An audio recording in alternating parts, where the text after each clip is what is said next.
Today I'm going to go over the top 5 upgrades that I've made to this Poseidon Redwood. And I bought this bike back in 2021. This was during the pandemic when it was really tough to really get bike parts or bikes or anything.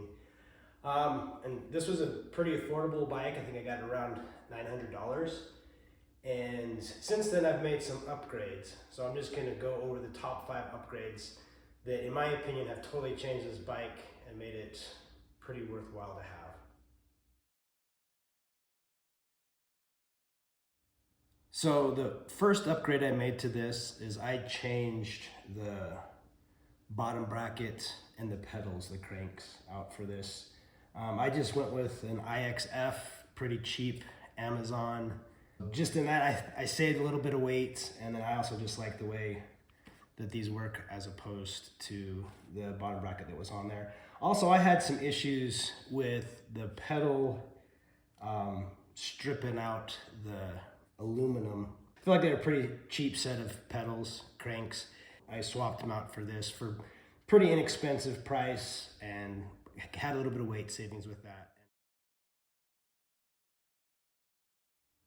The seat on the Poseidon is probably the worst seat I've ever had on any bike I've ever bought.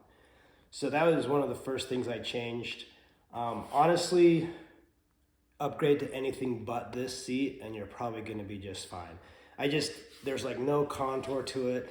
I felt like it was curved upwards. It just was never comfortable. It was a terrible seat. That's one of the first things I changed. So I went with the Chromag, but like I said, pick any seat but this one and you're probably gonna be better off.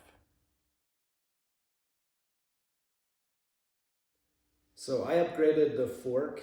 This is the original aluminum fork that came with the bike, and on Poseidon's website they have a carbon fork that you can upgrade.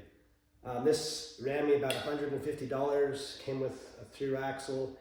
The weight difference between these two is about 2 pounds, and I don't know if you've seen, but this aluminum fork, like from here up, is all solid aluminum, and then I think there's some solid aluminum down here, and this is really, really, really heavy.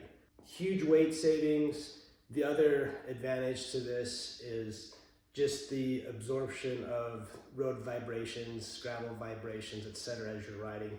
I noticed that made a huge difference just in the comfort level of riding with the carbon fork versus the aluminum fork. So the Poseidon Redwood comes with the Advent X drivetrain.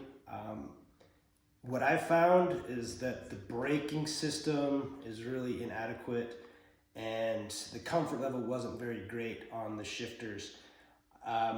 I debated whether to install some hydraulic brakes or whatever. I just couldn't find a good way to stop the bike if I needed to. The braking was just terrible.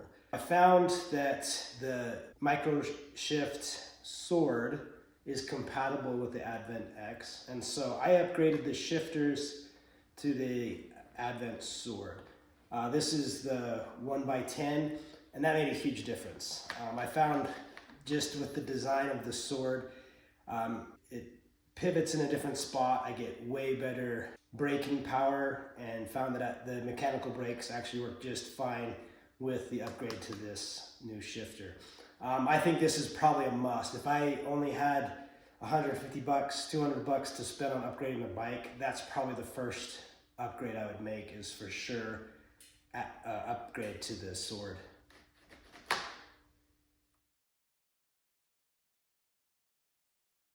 So the Poseidon Redwood comes with 650B tires, and those were fine. They're great for just bike packing and some off-road stuff. Not as good on the road. They're fine on gravel, but they're more of like a mountain bike tire than they are like a road/gravel tire.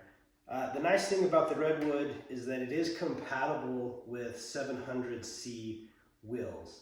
And so I upgraded to the Hunt gravel, what are these called? The gravel race, 700C wheels, and then I also upgraded with some tires, of course, to go with it.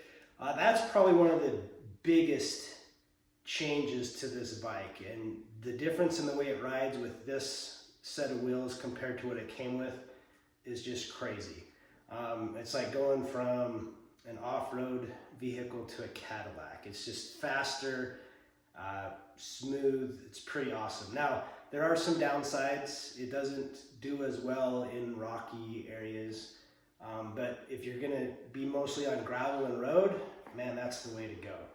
It was the most expensive upgrade that I made to the bike, so it may not be for everybody, but as far as having the biggest impact, I think that's the upgrade that had the biggest impact. I should mention that when I started, this bike was weighing close to 29 pounds. I think it was just under 29 pounds. And now with all of these upgrades, I weighed it in today and it weighed in at 23.2 pounds. So between the wheels and the fork, that's probably where I had the biggest weight savings. And all the other upgrades, I'm down to just over 23 pounds. So I've taken this $900 bike and added these upgrades and changed into something closer to a $2,000 bike. In my opinion, it's well worth it. I mean, it's a great bike. It's a great entry-level bike, but it also has that ability for some good upgrades to make it an even better bike and make it a more enjoyable ride. So hopefully you enjoyed this video, and hopefully it was informative for you.